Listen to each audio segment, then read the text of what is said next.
Hola, ¿cómo están? Sí, ya sabes, llama al WhatsApp 992463954. Hoy día vamos a hablar sobre otro caso. Sí, es una casación laboral. Es muy interesante porque se aplica un decreto supremo, perdón, un decreto de urgencia aquí. Un decreto de urgencia dado durante la época de la dictadura de Vizcarra. Vamos a ver, y vamos a analizar en parte eso, que son dos puntos importantes aquí, el punto de la liquidación y el punto del decreto de urgencia. Vamos a ver. Em, en este expediente, la doctora Pelo eh, demanda demanda de vida y pide que se desnaturalice el contrato. Pide eso. Em, Aquí lo que podemos ver es que este caso es un caso clave por la forma como los jueces aplicaron el principio de primacía de la realidad para desnaturalizar contratos civiles y administrativos de servicios, reconociendo un vínculo laboral a plazo indeterminado. La historia comienza en octubre del 2014, cuando la demandante ingresa a trabajar bajo contratos de locación de servicios, como abogada de asesoría jurídica. Cumplía horario, tenía correo institucional, oficina, anexo telefónico, recibía remuneración mensual. En marzo del 2015, la entidad la contrata bajo el régimen de CATS, pero ella sostiene que esos contratos encubrían una relación laboral permanente. Finalmente, en marzo de 2017, la cesan, lo cual se considera arbitrario. Por ello interpone la demanda y solicita la desnaturalización de los contratos, el reconocimiento del vínculo laboral indeterminado y el pago de los beneficios sociales y la indemnización correspondiente. ¿Qué sucedió en la primera instancia? En la primera instancia, el juzgado analizó la prueba, órdenes de servicios, correos electrónicos, remuneraciones y funciones. Por eso es importante que cuando entres a trabajar a una entidad, recopiles toda la documentación correspondiente a tu labor, memorándum, circulares, todo eso tienes que recopilar. ¿Mm? Eso es lo importante. Si puedes recopilar toda esa información concerniente a tu labor, vas a tener un juicio asegurado, porque vas a poderlo probar. Una vez tuve un caso así, un caso así, y bueno, me demoró algo. Todavía no había estas herramientas digitales que teníamos ahora, ChatGPT, todo eso, no había eso, no había eso, no había estos decodificadores, de archivos compactos a archivos más livianos, no había esas herramientas que tenemos ahora, y tuve que hacerlo manualmente, salió un fajo enorme, la demanda era enorme, la demanda eran como 200 hojas. Claro, la demanda en sí, el escrito era corto, como deben ser los escritos laborales. Las pruebas eran abundantes, así que demoró, pero igual tienes que recopilar, archivar todos los documentos referentes a la entidad donde, donde estás trabajando. Bueno, entonces, ¿qué sucedió aquí? Eh, Sucedió que al analizar todas estas cosas, el juez concluyó que existían los tres elementos esenciales, de los cuales también hemos hablado aquí en los inicios del canal. ¿Mm? Prestación personal, remuneración y subordinación. Ya, son los tres elementos. Ya hemos hablado de eso en el artículo 4 del TUO 728, ¿no? Bueno, señaló el juez que aunque formalmente se firmaron contratos civiles y los CAS, en la práctica la demandante estaba integrada a la estructura de de la entidad bajo dirección y fiscalización. ¿Entiende? Fiscalización, dirección, integrada a la estructura de la entidad. Cuando trabajes, consigue documentos que tengan que ver con estos tres puntos. Fiscalización, eh, dirección, que eres subordinado, te están dando órdenes, te están fiscalizando, están revisando tu trabajo, con documentos que tengan que ver con que están revisando tu trabajo, con que te están dando instrucciones, órdenes. O sea, hay una agenda para ti, para que tú la trabajes. ¿Mm? Y tu lugar dentro de la entidad. ¿Cuál es tu lugar? ¿Cuál es tu función? Consigue documentos que tengan que ver sobre estos tres puntos y después llama al WhatsApp 992463954. Aquí te atenderemos. ¿No? Bueno, entonces, eh, aplicando el principio de primacía de la realidad, declaró fundada la demanda, reconoció el vínculo laboral y ordenó el pago de los beneficios sociales. ¿Qué sucede? Sucede que la entidad que debida, la entidad que se llama debida, apeló y va a la sala laboral. Alegó incompetencia, o sea, cuestiones formales, incompetencia, que convenio arbitral y ausencia de subordinación. Pero no funcionaba así, no funcionaba así. Bueno, la sala, como era de esperarse, descartó esos argumentos. ¿Por qué? Porque la cláusula arbitral es inválida por ley cuando la remuneración no superaba los 70 URPs. Ah, sí. Cuando no superaba un monto algo exorbitante, ¿no? O sea, un monto de un funcionario, digamos, ¿no? Digamos, un monto alto que, quiero decir, cuando no superaba, cuando la remuneración era superior a esas 50 URPs, ¿no? 50 URPs, este, es un monto muy alto. Allí, cuando lo superaba, tranquilamente tienes que ir al convenio arbitral. Pero si es menor que eso, o sea, la gran mayoría de casos, que es menor de 50 URPs, la gran mayoría de casos, entonces esa cláusula arbitral es inválida, no tiene valor, no es eficaz, es inválida y por lo tanto no tiene eficacia. Pero ellos usaron la cláusula arbitral para decir que el juez no tenía competencia, que la vía era la justicia arbitral.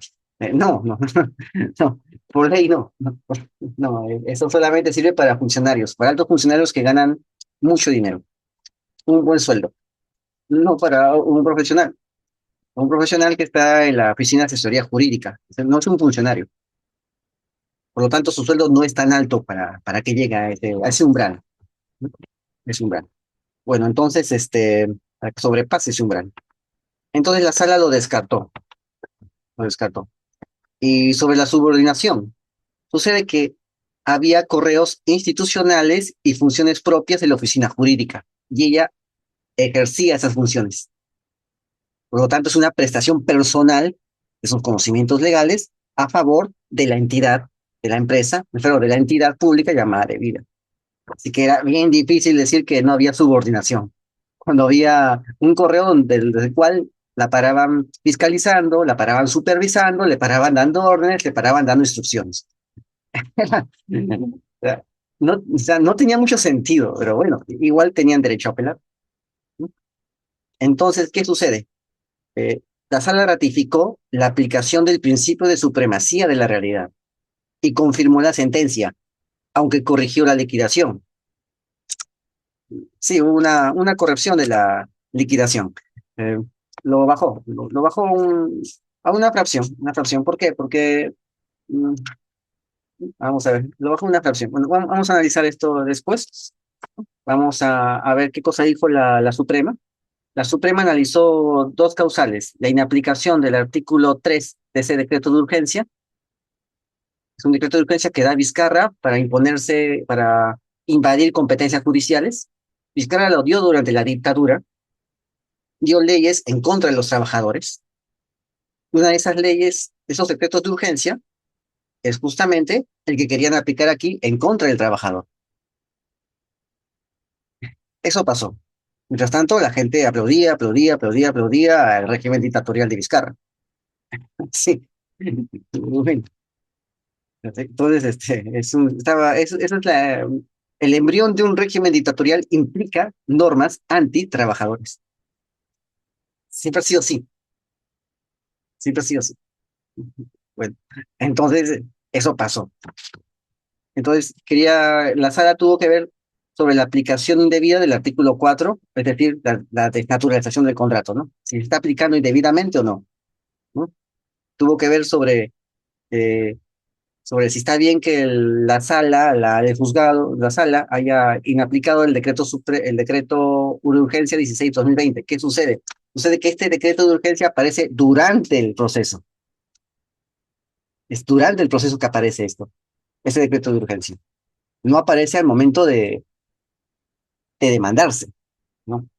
No aparece ante la demanda, aparece, aparece después de la, a ver, aparece, ¿cuándo aparece esto? Aparece después de la primera instancia, después de la segunda instancia.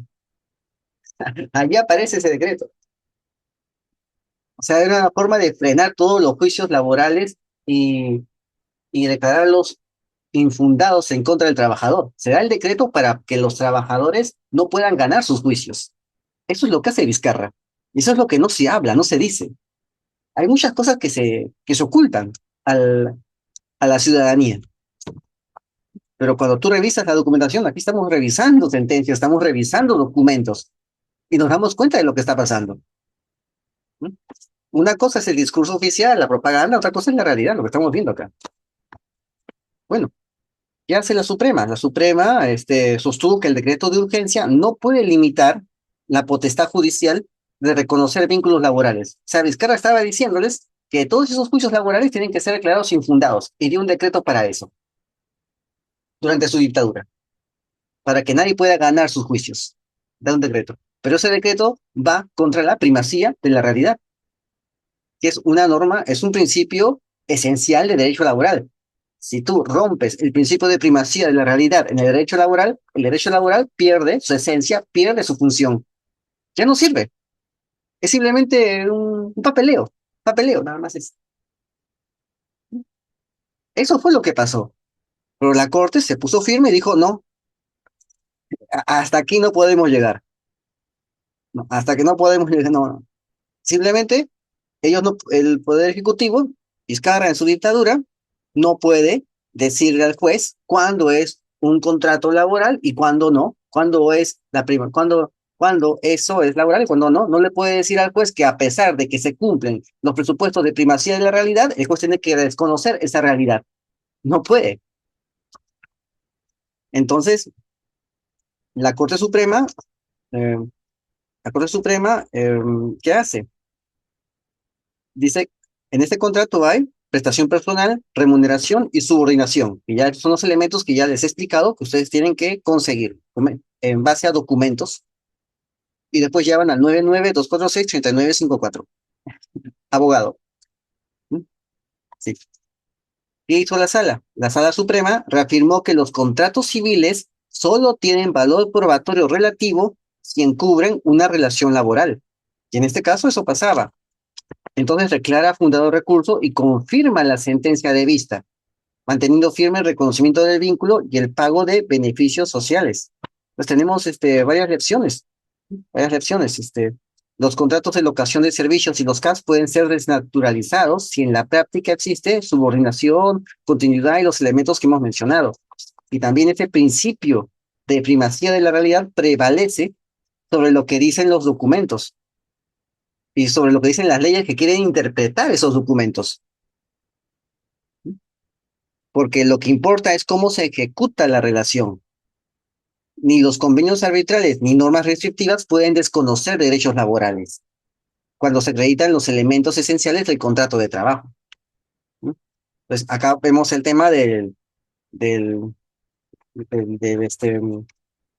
la liquidación. En la liquidación colocan la asignación familiar. Sucede que el hijo ya había cumplido 18 años cuando le, cuando le tocaría, o sea, no se cumplió el devengo.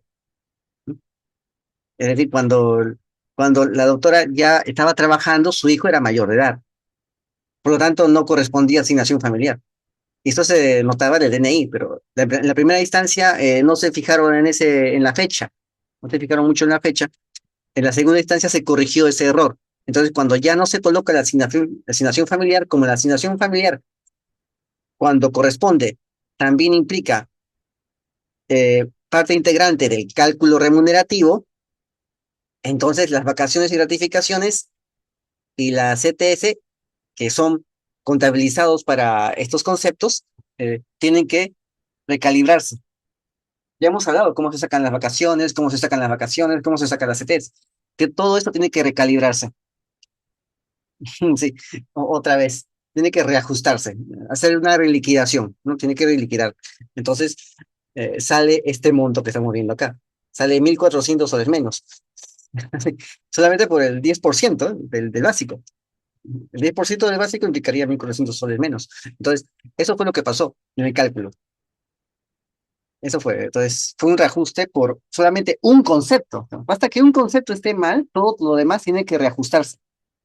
Por eso es bueno siempre usar una hoja de cálculo, para no hacerlo todo de nuevo continuamente a cada rato. Siempre es bueno usar una hoja de cálculo. Sí. ¿Sabe? Lotus, Excel, hojas de cálculo. Cuando era chiquito, estudié el uso de hojas de cálculo. Hace tiempo, cuando estaba en la primaria, terminando la primaria. Ahí aprendí bastante. Entonces, siempre es bueno la hoja. Bueno, entonces, ¿qué sucede? Tenemos lo del artículo 3 del decreto de urgencia 1620, donde explican criterios para, criterios para interpretar los documentos, para interpretar las pruebas que el trabajador ingrese en una demanda. Se interpreta para que el trabajador siempre pierda. Eso es lo que hay. Eso es mi teoría. Un día quizás hablemos de ese decreto y lo analicemos, aunque el decreto ya no existe. Era tan evidente, era tan evidente la forma como iba contra el derecho de los trabajadores que tuvieron que sacarlo, que expulsar ese decreto del ordenamiento jurídico. Era muy evidente, muy grosera la forma como ese decreto iba contra los trabajadores. El decreto que dio Vizcarra durante su dictadura, después del golpe de Estado. Era muy evidente y muy bochornoso. Bueno, entonces, ¿qué sucedió? Sucedió pues que en este caso del decreto 16/2020 imponía condiciones como concurso público y plaza presupuestada para reconocer vínculos en el sector público. Eh, pero en este caso no se trataba de una reposición en la carrera administrativa, sino de reconocimiento de vínculo laboral bajo régimen privado. Eso se trataba. Pues ahí los jueces hicieron la interpretación. Es más, se dio un voto singular del juez Barreto, que sostuvo que este artículo podía interpretarse sin necesidad de inaplicación constitucional, pero coincidió en el sentido del fallo. El decreto no limitaba el reconocimiento judicial de la relación laboral. O sea, tenía una postura más ecléptica, pero compartía el mismo sentido del fallo, que era fundado a favor del trabajador. Dice que podía interpretarse sin necesidad de inaplicar constitucionalmente. Bueno, entonces este decreto exigía que el reconocimiento del vínculo en el sector público solo procediera si el trabajador había ingresado por concurso o plaza presupuestaria vacante. O sea, es una forma estaba como desnaturalizando un precedente antiguo que se llama el precedente de Huatuco.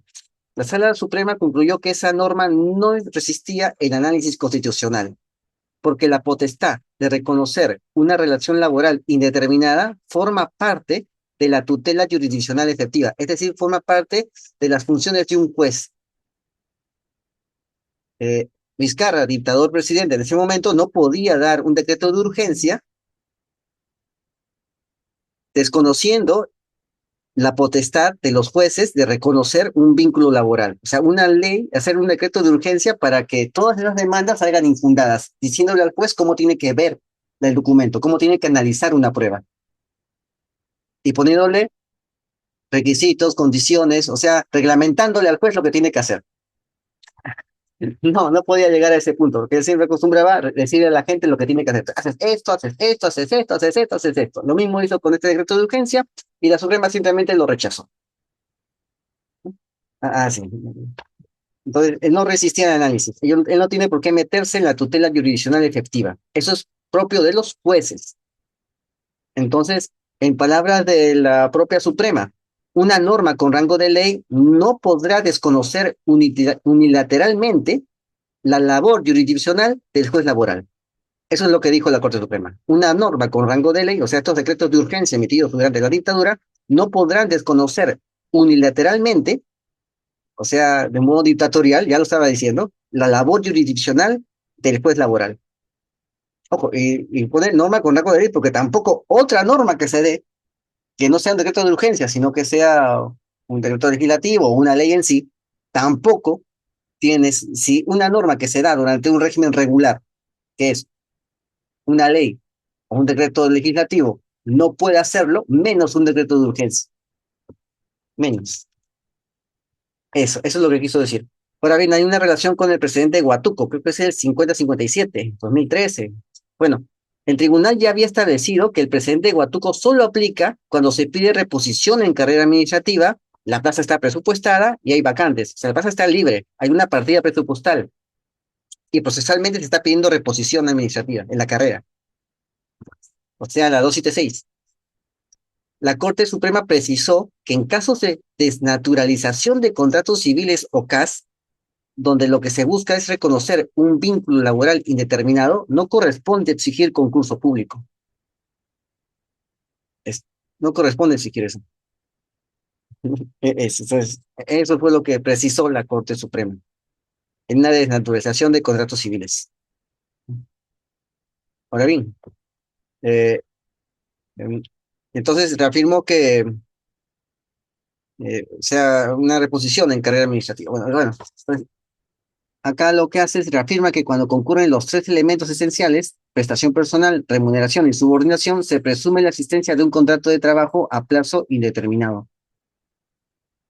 Por eso, cuando un contrato civil encubre una relación laboral, solo tiene valor probatorio relativo y pueden ser desnaturalizados. O sea, un contrato civil, un contrato CAS, tiene un valor relativo. Es decir, no se puede ver, o sea, no porque sea un contrato civil hay que declarar judicialmente que es un contrato civil, no porque sea un contrato CAS hay que aceptarlo como un contrato CAS, no, porque hay que ver la realidad es que está encubriendo, ¿qué está encubriendo esto? En los hechos, ¿qué encubre? Encubre pues un contrato bajo el 728, eso es lo que encubre, un 728, un contrato 728, o sea, actividad privada, es un contrato privado, 728, eso. Bueno, entonces eso fue lo que pasó. Y bueno, ya sabemos qué pasa con estos decretos que a veces surgen, ¿no? Y que intentan eh, tomar, ¿no? Invadir competencias. Bueno, ya sabes, llama acá al número 992463954 o escribe aquí al correo ivanoreshgmx.es. Así que nos vemos hasta otra ocasión. Saludos.